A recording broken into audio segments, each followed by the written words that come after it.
still do 7 NUFC Matters shows for free a week. But if you want to support the channel, there are a few ways of doing it. Hit the like button on each live broadcast or video. This helps the channel grow. Hit the subscribe button and select the all notifications options.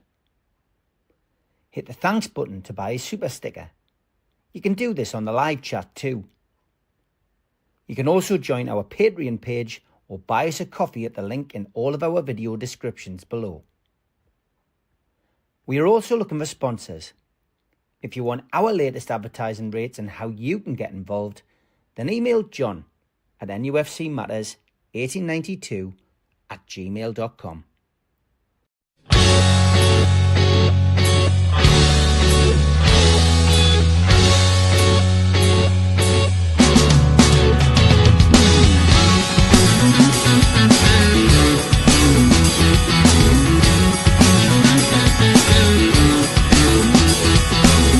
Hush now, city kids, gather round for urban myths. Hush now, city kids. When it came to me after so long, I didn't have no choices in the streets where I was from. When I think about the pain, I didn't have no choices. I took what I had sworn. Hush now, city kids, gather round for urban myths. Hush now, city kids.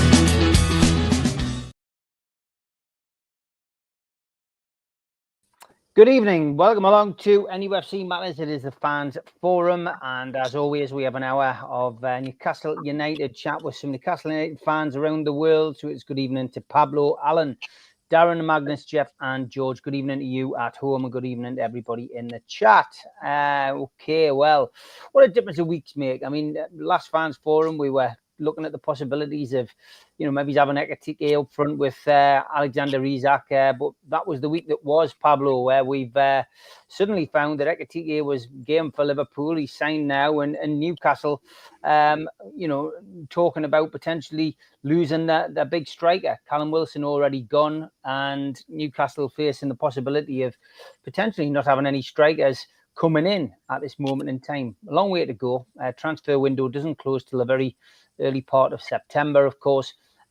Newcastle's season will be kicking off along with all the other Premier League teams, though, in less than 3 weeks, and we've got a bit of work to do. Newcastle, of course, on tour in the Middle East, in the Far East, and not got off to the greatest of starts. Friendlies, though, you can lose all your friendlies. That's the most important thing is beating Aston Villa on that opening day of the season, getting yourself off to a good start.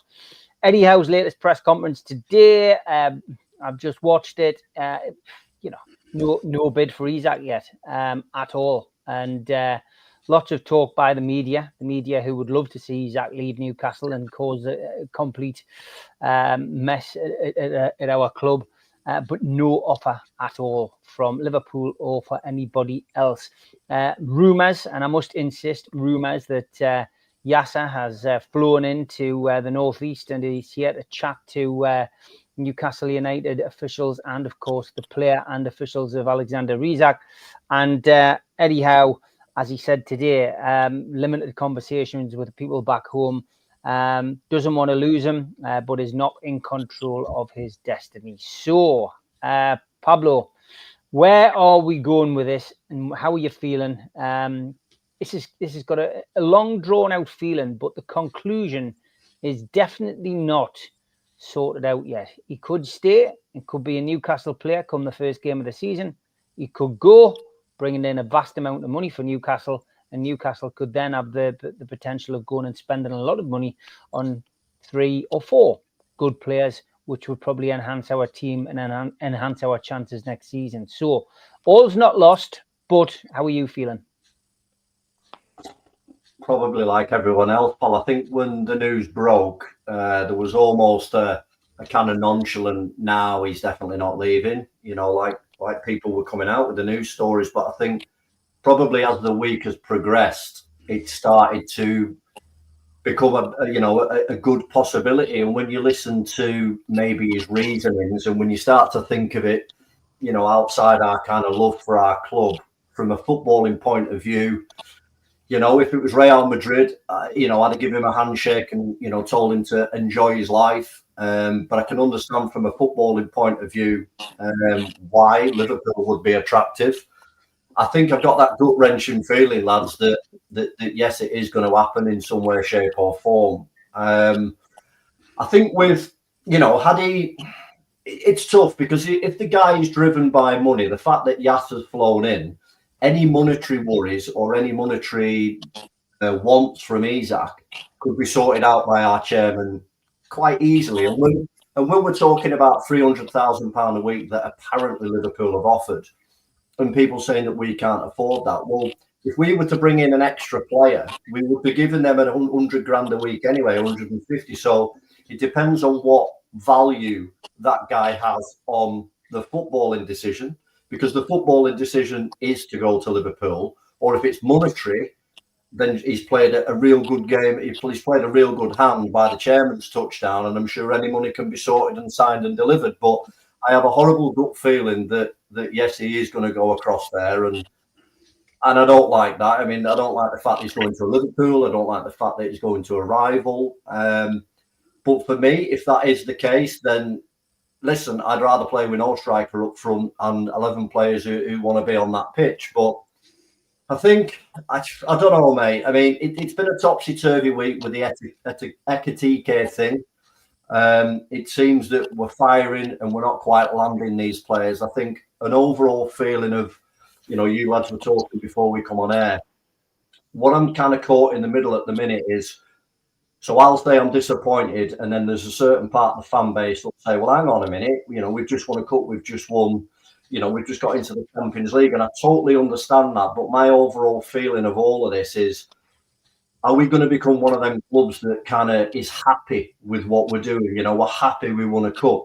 For me, I was expecting bigger things. I was expecting, the premise for me for any football team is recruitment. You know, every year, it doesn't matter whether it's a superstar or whatever. Football is like life. If we look back at yesterday, we're never going to get anywhere. It's all about what's happening today and what's happening tomorrow. And for me, at the minute, the feeling I'm getting from my football club, now I understand it's a very difficult industry, and you know, when you're pitting your wits against some of the top boys, but hang on a minute, there's you know 18 other teams in that Premier League.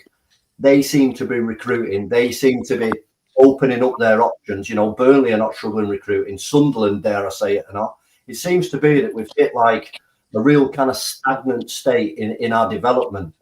Now, you're probably right, Steve. In 3 weeks, I could be sat here with, you know, we a load of optimism, but I'm just not getting that vibe at the moment.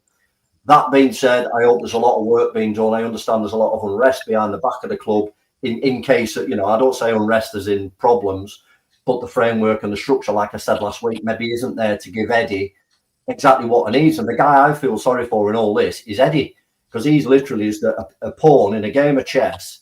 And he's saying, I need some tools here to carry on and do my job.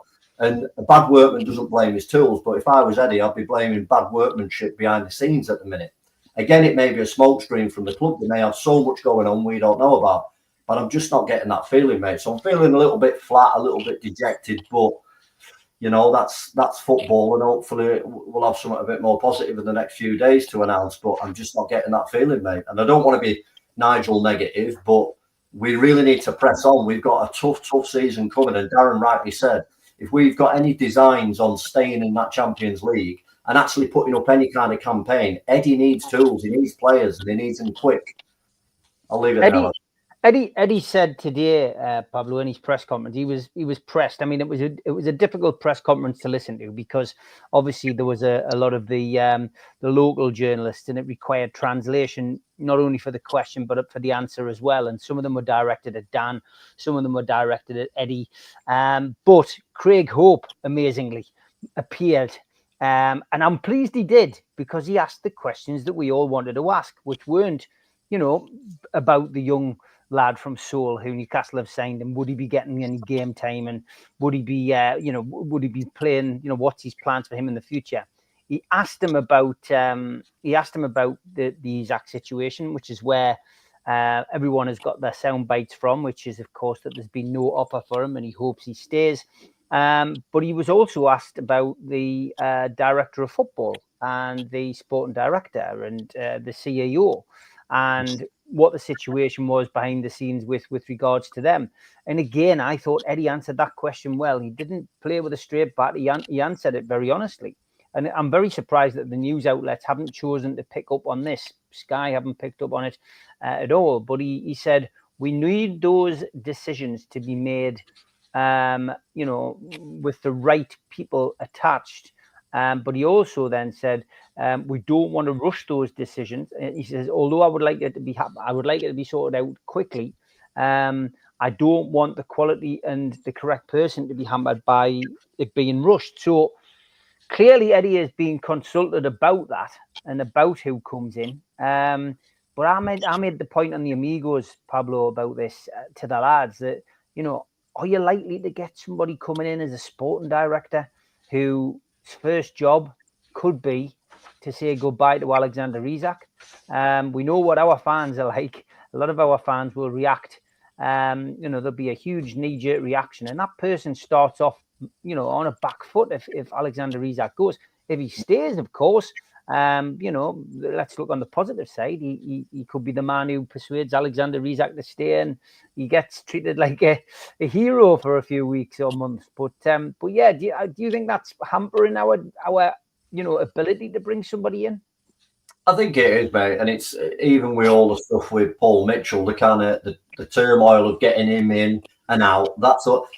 There are reasons why we haven't been active in a few windows. It's just this has just fallen at a real stinker of a time, where we've had to go again and get behind the scenes sorted again. So I can, dare I say it, I can see a quiet window again in the vein of that, like you say, someone comes in, they put their stamp on it. They may have targets already. I mean, these guys come with a wealth of knowledge and almost a database already of players they would take to a club. So yes, you're right. It is hampering us, but as fans, we're being hampered the most in the sense of we're watching all this play out on our screens when we just want stability, recruitment, and a kind of progression from last year. And I think with all the things that are going on at the minute, I just can't see how we can progress. Should we lose Isak, Wilson's gone, and all the other stuff with it. The couple of lads that have gone in the last year, it just seems. I don't know, mate. It's frustrating, but realistically, I can see why they're not going willy-nilly into the transfer market. But like I say in our chat, like the Ramsdale thing that's come up, it doesn't mean we have to go out and risk our entire wealth just for an extra player or two. There are so many players across Europe and out there that other teams seem to be kind of picking up and, and taking on. And we go on about Eddie being a fantastic developer of players and, why can't we go and maybe buy 3 or 4 at 15 or 20 mil? I mean, we're kind of making out that these players need to be the perfect player to come into Newcastle. They don't. We're not at the very top table. We need players that may have potential and a bit of pedigree, but not every club can go out and buy the finished article. And it doesn't cost 80 million every time you want to go and buy a player. We've got to be thrifty. And with PSR, we know we've got to be thrifty. So we know this is coming, and we've known this for 3 or 4 windows now. So I just feel a bit kind of let down that we haven't got a little bit more about us, certainly with deals bringing in, or at least approaching people. But like I say, I don't know. I'm just a fan. I listen to things and whatnot. Ultimately, I'm just a little bit fed up with the lack of activity, if that's the right word. I'll do the ads at the end, and I'm giving you all an extended chance to talk because I'm only going to interview you all once tonight. So I just want to ask you about Ramsdale. You brought him up, Pablo. Ramsdale, goalkeeper. I know we all laugh when we hear the word goalkeeper in Newcastle United. We've got so many. We don't know again what's going on behind the scenes. Will Dubravka go? Will Pope go? Is Ramsdale coming in as a number 1? Is he coming as a number 2? Is he coming in a permanent deal, or is it more likely that he's going to come in on loan with a view to permanent signing? Look, we chased Trafford for best part of 12 months. We didn't get him. So Newcastle clearly want a goalkeeper. They've made it clear they want a goalkeeper. Is Ramsdale a good signing for you or a bad signing if we get him in whatever capacity? For me, I've got to stick with. I've mentioned him so many times on this channel when he was at Southampton and they were going down. Do you know what? He's not a Donnarumma.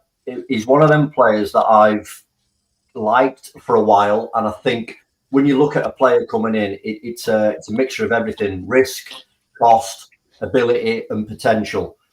He's English. He has got potential. He's clearly got potential. Otherwise, he wouldn't have ended up at Arsenal, And fair enough, it didn't work out at Arsenal. Things went on. He's gone to Southampton. Southampton were already a down ship, so I don't think any kind of. And I don't think he actually played a hell of a lot at Southampton.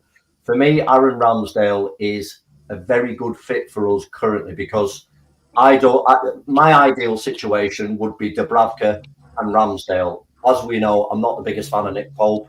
I think Pope is at the age where we could move him on. Dubravka, for me, it would be a mixture of the two, because we've got Champions League and Cup games. Ramsdale and Dubravka could quite easily play the same amount of games and both be happy. I think it's a good deal. I think he's English. I think he's a decent age. And there is really, if we're talking 15 mil, in Premier League terms, what's 15 mil these days? I mean, I know it's a lot of money to us, but he really doesn't. It's not a big risk to me, and the lad's got potential and talent. So for me, I'd be 100% all over that. Why not? What's stopping us? Maybe get rid of the 15 other goalkeepers we've got, and just go with that, and really trim down the wage bill. And you've got Ramsdale and Dubs. Okay, interesting stuff. Cheers, Pablo. Alan, good evening. Evening, Steve. Give us your take on the week that we've had since we last did the podcast. Well, I have to say, Steve, I'm in total agreement with Steve Hayes and Stu Penman. Their comments on the situation, I'm totally agree and applaud them for their comments. I wouldn't sell Isak until at least we had replacements in. Football goes in this way. It's like grief, Steve, with people in despair, depression, and then you suddenly realise that the player is going to go. My heart tells us that he'll go because of the situation it is. It hurts us. You have a lot of Liverpool fans on podcasts like this and others saying, but we've had to sell players.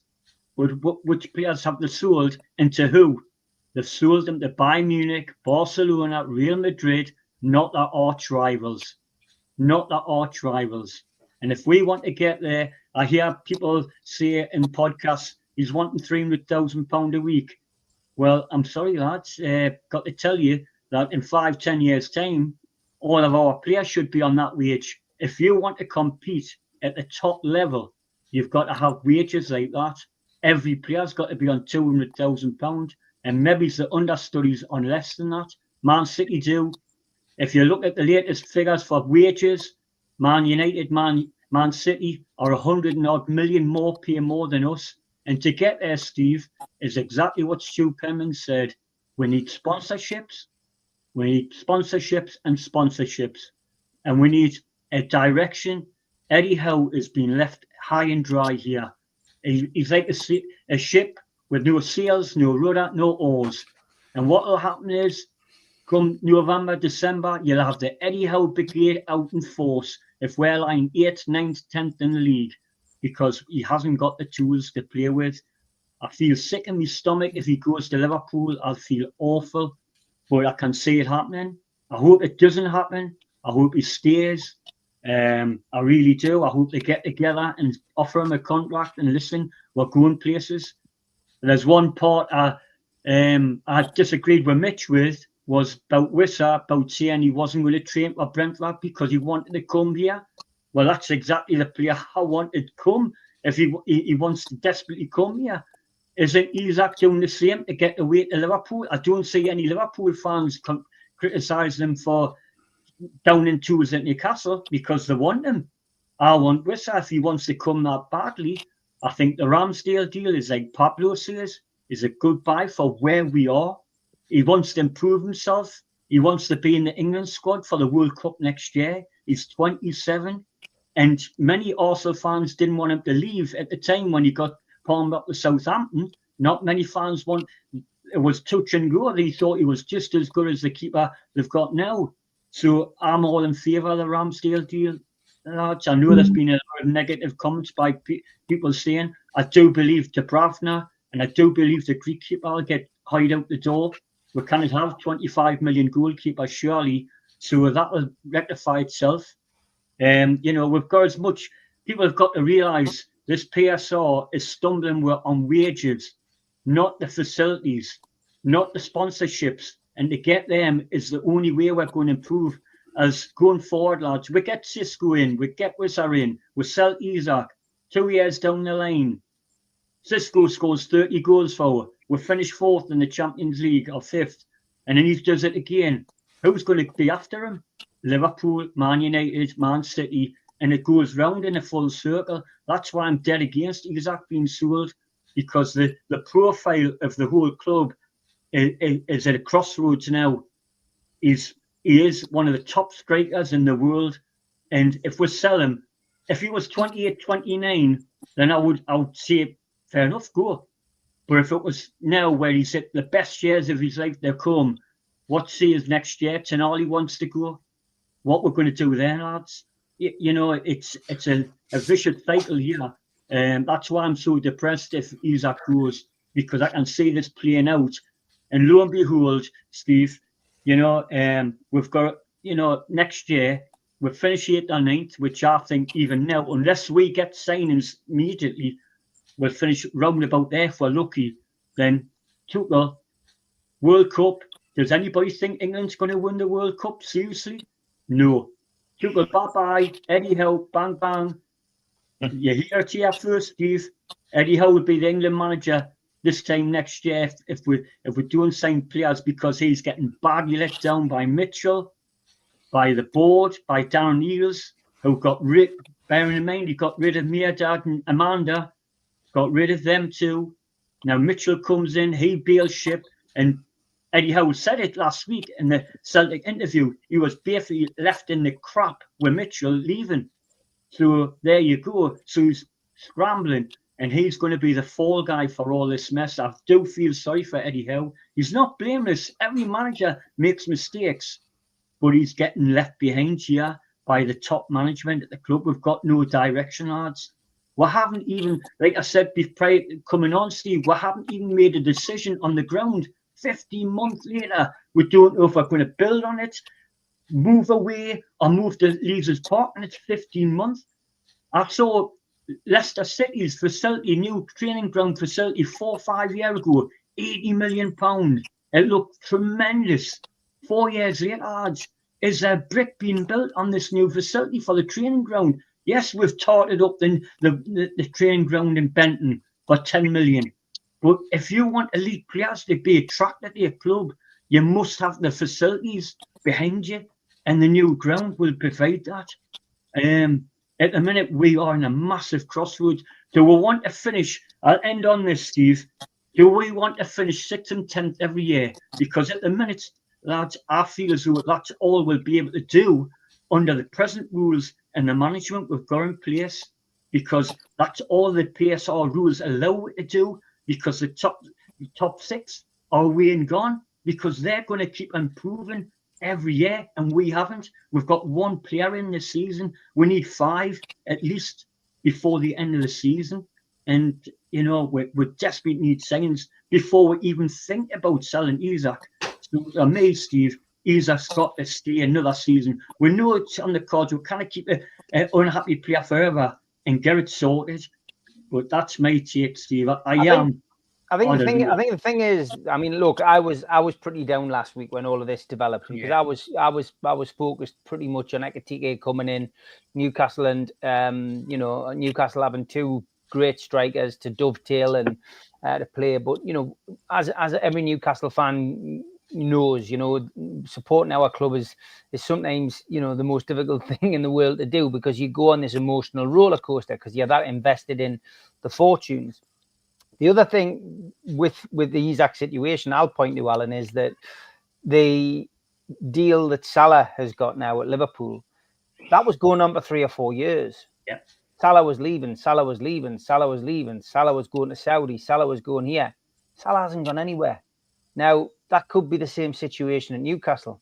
We naturally assume that he's going to go. It's human nature. Oh, well, this is Newcastle United. We'll just lose him. We lost Gascoigne, Waddle, Beardsley, Cole, etc., etc. But there's no guarantees that he's going to leave. And, what may happen is that he may get an increase on his wages and he may want to stay. I think what prompted all of this is obviously the explore his options. That line that came out really lit the blue touch paper. But we'll watch that with interest. I want to ask you about Ramsdale because I asked Pablo about it as well. What's your feelings on the goalkeeper situation? Ramsdale, would you be happy with Ramsdale coming in? And if so, which keeper would you expect to go out, Alan? I'm happy, Steve, to be honest. He's, like Pablo said, he's where we are at the marketplace. He's 6'3". He's played under Eddie Howe before in the past at Bournemouth. I know there's been a lot of negativity, and I'm thinking, no, not really. He's got a point to prove, Steve, with the World Cup coming in. He'll be a good. I think he'll be a good signing. I think Dubravka should go because he's older than Pope. But I think he'll be. I can honestly see him being our number one actually this season. To be honest, I really can. I think Dubravka and the Greek lad will go, and I think whether Pope wants to be understudy, and I think they'll swap and change. To be honest, this season, and then I think he's 27 and he plays well, and we've got the option to buy. It's not like we're, like he's a loan deal, so there's more money still to spend this transfer window. I'm happy with him, Steve. To be fair, people say, "Oh, he's been relegated twice."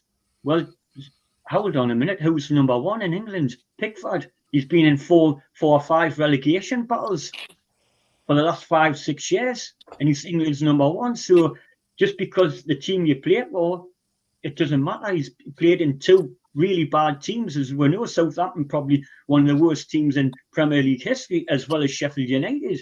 So I don't blame the lad for that. And as it happens, Steve, he's been voted the Player of the Year in them two clubs.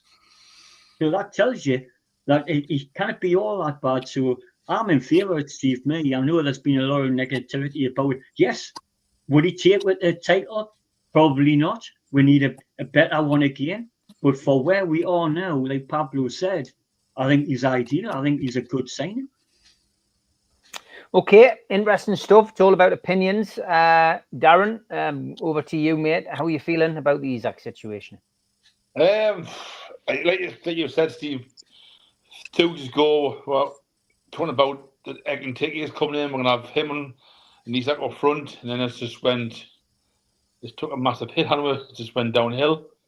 He's went to Liverpool, and now Isak wants to explore options. So last week, I saw you see, I didn't even listen to social media for 2 days.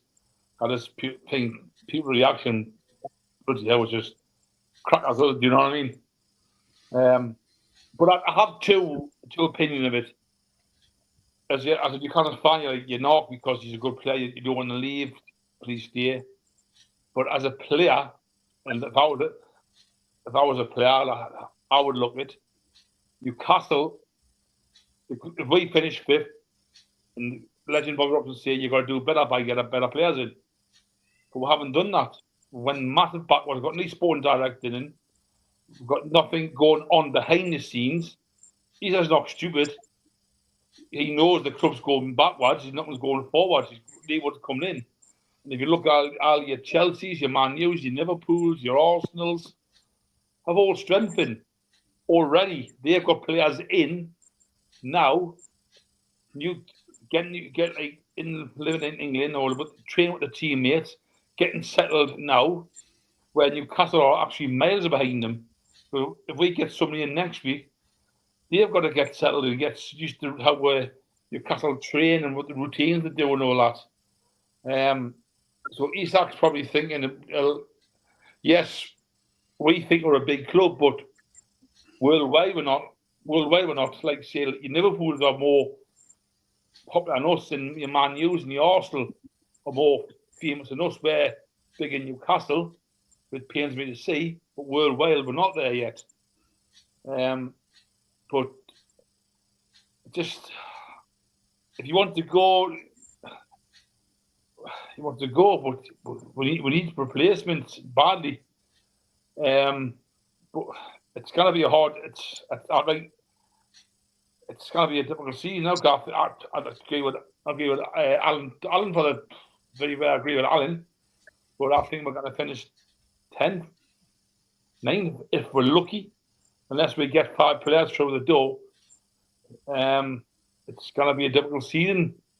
And then, like Alan said, your Tonali's, your Brunos, your Joe Lintons. If you get rid of Isak, they're going to what's going on here. The what project, new product going here. I might want to be away, so we're going to get hit again. And if we lose the first 3 games of the season, because the first 2's hard after Villa away, and Liverpool at home. And then Leeds away. If we lose the first 3 games, it's got to be everybody's got to be saying Eddie out. Who do we get? We've got no sporting director. We've got nothing going on, and it is getting worrying because as a Newcastle fan, we were the best. But I think my honest opinion, this year, I think we need to make the most of Champions League football because we won't be there next year unless we need players in ASAP. It's very worrying as time as a Newcastle fan. What's your feelings on the goalkeeping situation? Obviously, you know, we do laugh and joke as a fan base about the amount of goalkeepers we've got. We know that Blackamidos was a PSR buy. We had to do it. We had to do that. It was part of the Elliot Anderson situation as well. But yeah, I mean, Ramsdale, you know, he is looking to get back into the England squad. We can all pick out negatives about goalkeepers. It's one of the worst positions to be in the football pitch because when you make a mistake, you're under the microscope straight away.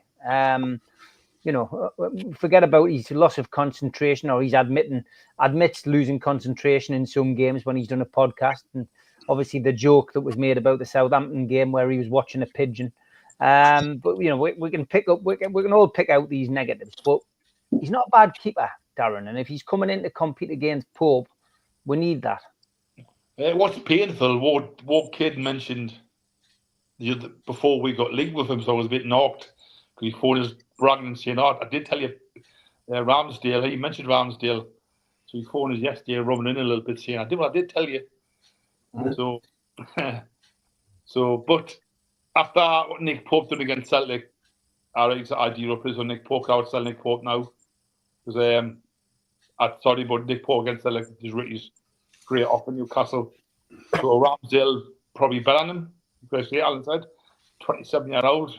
He's probably can improve still, where Nick Pope can't improve. So I would sell Nick Pope now. I would, and I would with 20 goalkeepers.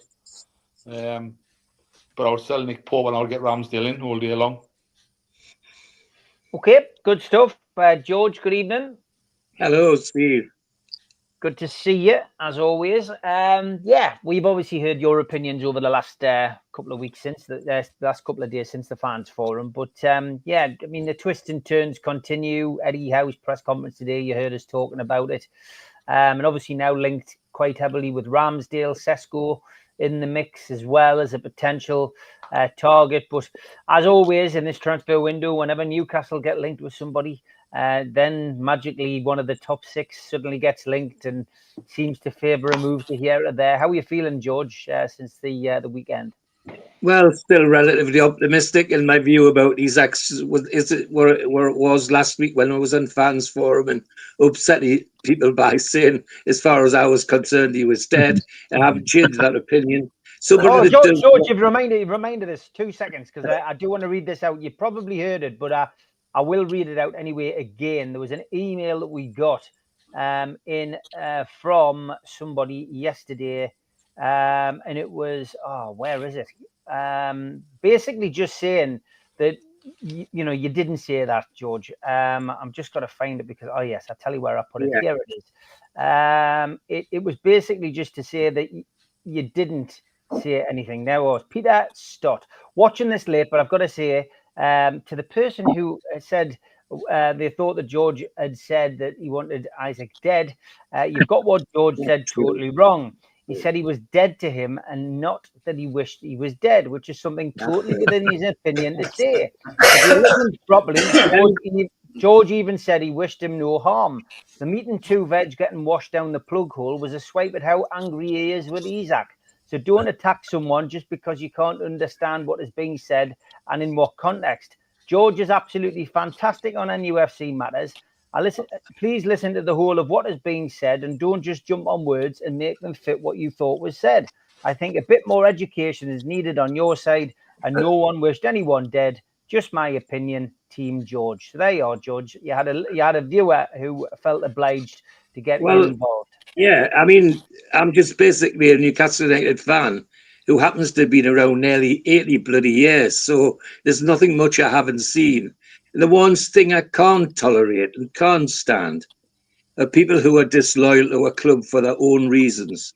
He wants money. Well, goodbye. Let him get the money. You know, there'll still be a Newcastle United when there's not an Alexander Isak. And I think he's painted himself into a hole because I don't think Liverpool have got 150 million to give with for Isak. So he's going to be stuck on a 3-year contract anyway. And I hope to goodness, having sat here saying, I hope the board of directors are looking out a new contract for him, I'll reverse that. If he's stuck here, don't give him anything. Just let him sit there and stew. Because having looked back at last season with Alexander Isak now, one or two things start to drop into place. There were about 6 or 7 games towards the end of last year. He was completely anonymous. He was anonymous. Was that him on strike because he wanted a transfer? You know, we all listened to the rumours in the press saying he was carrying an injury, and we made excuses for him. Even I made excuses for him that he's carrying an injury. Was he? Or was he on strike? Did he decide he wants to leave? Like Mr. Wisser from Brentford, I wouldn't touch him with a barge pole because he'll do the same to us if he gets into that situation. We've had our share of players at Newcastle United who've gone on strike. Pop Robson, Cabai, you know, you can name them. Dyer, they all went the same way and they didn't prosper for it. So I you know, as far as I'm concerned, it's tragic because he is the best striker in the world. There's no question about that. And it would be very sad if he goes. But once the player's made that move and said publicly he doesn't want to be here, then goodbye as far as I'm concerned. You know, it really is. It really is the fact for me that Newcastle United's bigger than all of us and all of them too. So tragic and sad because he's a talented player. But as I say, he's not the last talented player we'll have. And as regards the goalkeeper, I would have bought Ramsdale when he left Arsenal, to be perfectly honest. I would, you know, I was disappointed that we didn't go for him then when we had that opportunity, because there was that period of time when Dubravka was a bit iffy himself, you know, where there was questions whether or not he would survive coming back from Manchester United. So it would have been a good time then, but I wouldn't be upset about Ramsdale coming here at all. Quite the opposite. As regards players coming in, I'm still confident that behind the scenes, as in the past, Eddie Howe and the team he works with have been probably working their socks off to bring people in. And I'll be very disappointed in the next 2 weeks if we don't see some surprise signings walking through the doors of St. James's Park. The stuff off the pitch is a complete disaster. And I've got to say, the basic stuff, anybody that's managed any sort of project at all and sees how our project's been managed beyond Eddie Howe can only weep. I mean, I'd hate to repeat myself, but when Mitchell came in, the first thing I did was to find out more about him. And we signed somebody who'd never been in the job more than 3 bloody years. And we've got a 5-year project. So what we're doing, signing somebody like that? And then the wheels all come off and he leaves by mutual consent, which means he left with Yasser's foot in a prompt place in his rear end. It's depressing. The sponsorship, the businessman that came, Silverson, came with trumpets. You know, he's done this for Arsenal, he's done that for Arsenal, he's done sweet FA. I mean, anybody that listens to Neil and Stu on the professionals, you know, the sort of stuff that they come out with their experience where they are in the Middle East, what the lads call low-hanging fruit. They know there are people in the Middle East who would pay thousands just to get the name associated with the club, and yet nobody even talks to them. Nobody's even out there saying. So, and again, the chief executive and do remember that the man's been ill for a while. But on the other hand, again, repeating myself, it sent a shiver up my spine. And every time there was something happening in the stack, there was the chief executive on the stage singing Bladen Races. Well, we've had one of them. We don't want another one.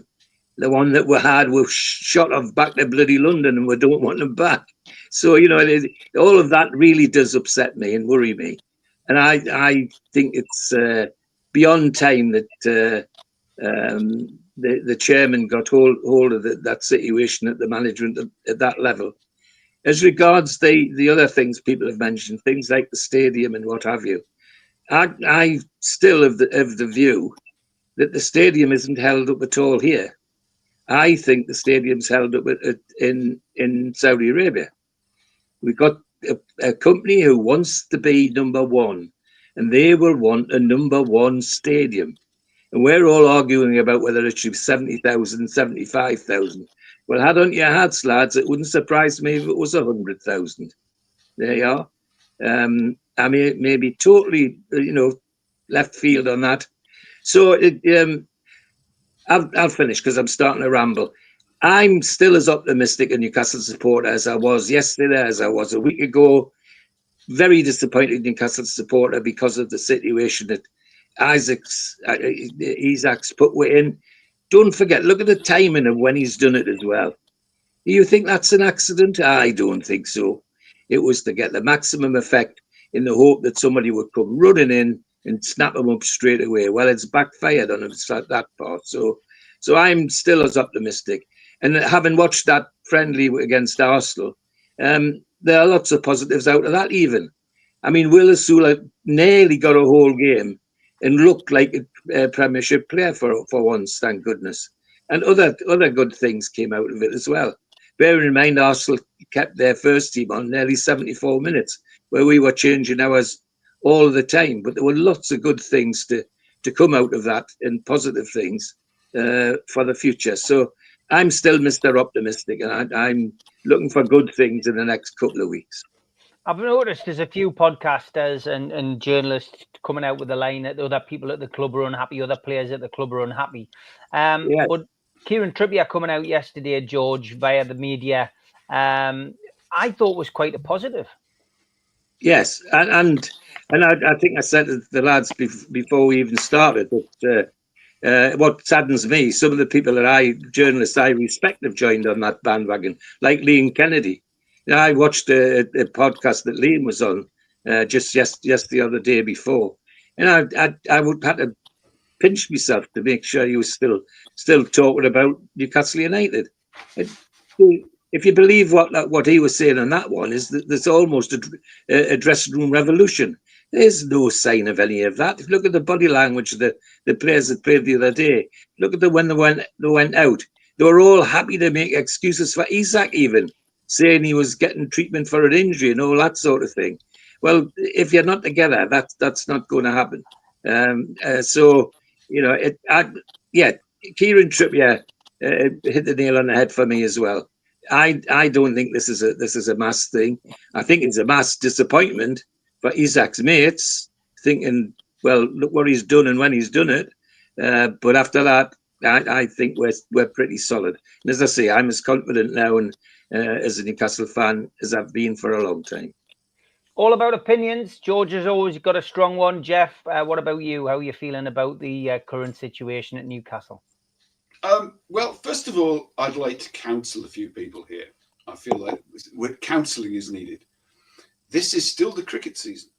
We're doing very well. It's a fantastic series against India. It's done very well.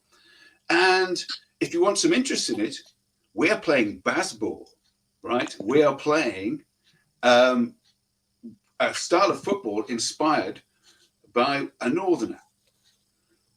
Because allowing Durham into the cricket world has really quite changed a lot of things. And cricket's a very interesting game, which has followed the money and it's restructured very well. You think of cricket as being a very interesting, very traditional game, but it's restructured very well.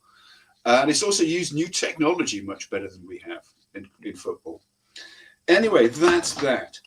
Well, the whole thing seems to be driven by rumours. Now, I heard that Isak was off to form a death metal band in a cave, an ice cave in Sweden. But that's probably not true. And there's an awful lot of stuff of washing our stuff in public. I don't want to know what our club's doing. And all this stuff, how do we know all these arguments that are going on inside the club? Who's telling us this? Sack them immediately. That's what I say.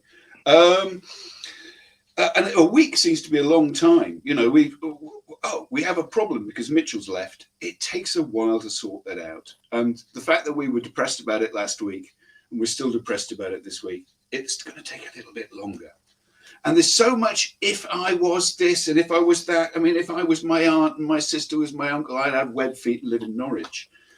And in terms of football availability, you're saying, well, Sunderland are buying lots of people. Do we want the players that Sunderland are buying? Excuse me. Again, and Chelsea and other clubs are doing this Panini sticker thing where you just sort of fill up the spaces with expensive people. And as somebody said before, the only danger to Eddie Howe is if some idiot tries to make him England manager. That's the only thing I'd fear. Right, he wouldn't be a good England manager. Incidentally, I don't think he's got the, you know, he's the wrong sort of thing. We have a very good England manager as it is. Now, in other news, right? It's still 149 days till Christmas, 21 days to Thanksgiving for Pablo, who's had to go, unfortunately, and 1,271 days until Trump leaves office and President Colbert comes in, right? And the world will be great. And I hear we're going to sign a Spanish player called Castanet, and we're going to open a new program on a thing called Through the Loophole, I think, probably. It's the whole financial package seems to be how to go through this financial loophole business, right? Have I got anything else to say? Yes, I've got some interesting updates on this. I was talking about how to up us on YouTube, and an interesting byproduct of this. I often report videos that I think are really stupid. You know, Amelia Earhart's been found living on an island, all that sort of stuff. And I checked it all up, and they don't do anything about it at all. Right? You can report it as much as you like. They can say what they like, and YouTube are not going to do anything about it. So what we have to do is, if a video turns up you don't like, you block it, right? And in the past, I've had to deal with all sorts of negative stuff on websites. And you tend to find anybody calling themselves Alan Shearer 99 or some sort of Super Geordie 77, all this sort of stuff, they're bots. And if you ever want to know what a bot farm looks like, it's just a line of SIM cards plugged into a hub, right? And you could have an enormous bot farm in the cupboard under your stairs, right? And this stuff is out there putting out material for various reasons. We're involved in a much bigger political game in the real world.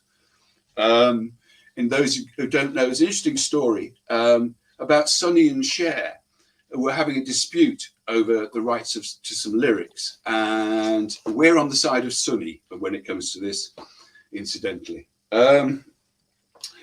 Right. And apart from that, I'd like to wish everybody enjoy the rest of the cricket season. Thanks, and we will, I'm with George. I've been watching some fantastic football, right? I've really enjoyed the football we've been playing. There have been very few games where I didn't think we had a chance of winning, and all the little things that used to annoy me about throw-ins and things like that, they're all starting to get better. We're in a great position as a club. I'm really enjoying my football, and I want everyone to cheer up and perhaps go and seek advice on getting a new prescription. Thanks, Jeff. As always, entertaining, illuminating, and downright entertaining. Magnus, follow that and finish the show off. Give us your views. Well, it's not going to be as entertaining, I don't think, but he's a superstar, man. Jeff, I really like your stuff, like your style. Well, I've gone through the whole scale of emotions, from being angry to sad to sort of try to put things in perspective, and yeah, it is starting to take picture. I mean, the Isak saga continues, and yet there is no offer on the table. You know, let me just remind him, if he's already trying to prove a point that he's not in it for the money by rejecting Al Hilal, which is allegedly another contract offer, then let me just remind him that money isn't everything. You know, your general happiness means a lot more than that. You know, and if you feel good in Newcastle, why are you looking at this? You know, there's if he sees out his contract, we are talking about £13 million, and I mean that's plenty, man. You know. Do we always need more? Because there's no guarantee you'll be as happy in Liverpool. And I mean, there are three alternatives for me. He can either stay and apologize and you know, say sorry. You know, maybe he was just exploring his options, and this seems to be a little bit run by agents and media. You know, so. You know, I am pretty pissed off with him. You know, if this is the conclusion. However, you know, there's the other option. You know, if he leaves, there's also we've also seen clubs getting together. You know, and becoming a lot better. You know, look at PSG. You know, they sold Mbappe. You know, and they've never been better. You know, so. You know, I just have to look at the alternatives, you know, but I still feel like selling to Liverpool at this moment in time is almost as bad as giving him to Sunderland. You know, this is our main rival, and I will not, you know, it was, when the news broke out, it was like being punched in the stomach. However, I don't understand. We've already shown that we got money to spend. So what are we waiting for? You know, we made the offer on Ekitike, but we seem to always slow down again. So you know, get things moving. You know, we need at least 3 or 4 players, and I feel for Eddie Howe just like the rest of you because. Him not getting a holiday, I mean, this is the time where you start, it starts maybe affecting your performance, you know, if you're too tired, you can't perform like you should. But all in all, no player is bigger than a club. I was upset when Andy Carroll left. I was upset when Saint Maximin left. And, you know, when the dust settles, it will all be fine. But I expect on our first day of first home game, there will be no love lust between us and Liverpool. And we need to really put them in their place. And let me remind you, the Galacticos, you know, a bunch of money being spent. I think Liverpool are playing a dangerous game here. They're making an enemy along the way. Because, you know, they just won the title. And so why are they disrupting their team so much? You know, they're completely blowing it up. Or, you know, hopefully, these guys... I think this is a dangerous game because you're really, Eddie Howe would say the same. You're really disrupting a winning formula by making too many changes. So they want to win the league again, though. They're not just stand back. They want to win. They want to improve and do better. So for me, yeah, but 300 million isn't that plenty? I know, you know, they've got to though. They spent the money last year. Technically, financially, all right. So to me, you can't blame them. They want to continue winning leagues and winning trophies. Absolutely. If that was Newcastle United, I would want that. So to me, it's what as as a fan, you would want that.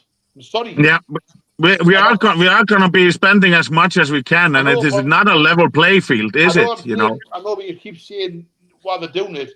Yes, they won the league last season, but the team is aging, so they've got to get new players in, better players in, and they want to continue winning leagues and winning trophies. So, my opinion on that is good on them, because I would want that. If I'm a football fan, I would want that. I would want new That's a fair point. Win better things. So I disagree. You're saying they're blowing the thing as a fan. I'm not a fan of them.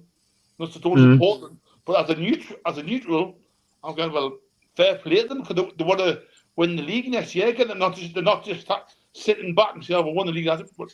Yeah. No, well, maybe I'm hoping it backfires. Maybe this is. I disagree with what you say there. Like, I just think, I don't know, if I was a fan of it, well, I would say that.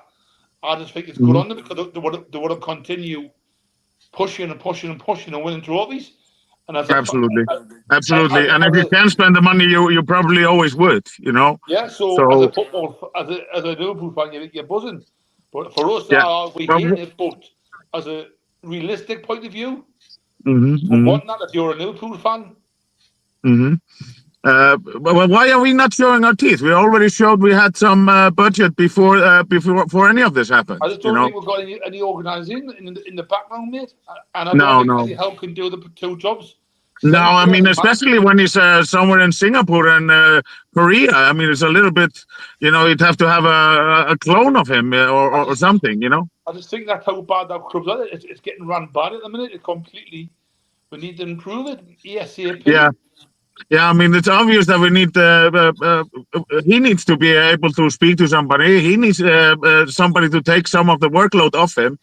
And it's not happening, and this is very disturbing. I mean, I hope. I mean, I'm not gonna say which place we're gonna end up in the league, because we don't know how the transfer window is gonna end. But at this moment in time, it doesn't look fantastic. And if we're not gonna be making any additions, we are maybe 2 injuries away from a complete disaster. So. I am worried, but at the same time, what have we got? 5 weeks left to go on the transfer market. We need some miracles, or we need somebody to get their. We need to start making signings, not just 18-year-olds, and we need to buy players, and we need to do it right now. Hopefully, Sesko and Wissa are lined up. There are. I mean, he said himself, there's not a deep pool of players that can be put into the picture. So, it looks like they're putting all the eggs in the Sesko basket, but that's another risk. He hasn't played here before. Everything is a risk, so I guess we'll just have to wait and see. Great stuff. Great fans forum. Magnus, Jeff, George, Darren, Alan, and Pablo. Thanks for joining us. Thanks to everybody in the chat. Thanks to the moderators. Back tomorrow night, slightly later time of 7 o'clock with Ask George live. Look forward to seeing you all then. Take care. Bye-bye. Cheers, boys. Take care. A big thanks to all our sponsors, Skips and Bins. You can find them at their website, skipsandbins.com. Contact them at www.skipsandbins.com/contact. Say hello to low-cost waste disposal with pay-as-you-go and contract waste management. A big thanks to Mr. Vicky's Sauces, handmade in Cumbria. You can find them at their website, mrvickys.co.uk, email info@mrvickys.co.uk, or telephone 01768 210 102. Thanks to our fanzine sponsor, United Group Travel. There are no strangers on our tours, just friends you haven't met yet. 2 crew driver and courier, local family company, 3-star plus quality hotels and no interchanges. Hot and cold snacks and drinks available on the coach. All excursions included. Their website, unitedgrouptravel.com. Email beverly.ugtl@gmail.com. Telephone 01670 632 460 or 0791 666 4174. Just £30 per person deposit. Thanks to Media Arts for all the help with the technical side of things. And if you like listening to us as a podcast, you can go to Sports Social Podcast Network or to iTunes, Spotify, or other podcast providers. If you want to support the show, then hit the subscribe button. It's free. We do 7 shows a week. Hit the little thumb up under the video, which is the like button, or click share to share to your social media. You can also join the channel on YouTube by hitting the join button for as little as $1.99 a month. If you want to become an NUFC Matters member, you can go to nufcmatterspodcast.co.uk. It's a £25 one-off fee. You get your pen, you get your badge, a key ring, you get your beer mat and your fridge magnet and your membership card, nufcmatterspodcast.co.uk for that. And we have an event early next year, 13th of February 2026, an evening with Beardsley, Waddle and Gascoigne takes place at the Tyne Theatre and Opera House. To buy your tickets for that event, go to the box office 0191 243 1171 or Tyne Theatre and Opera House.uk.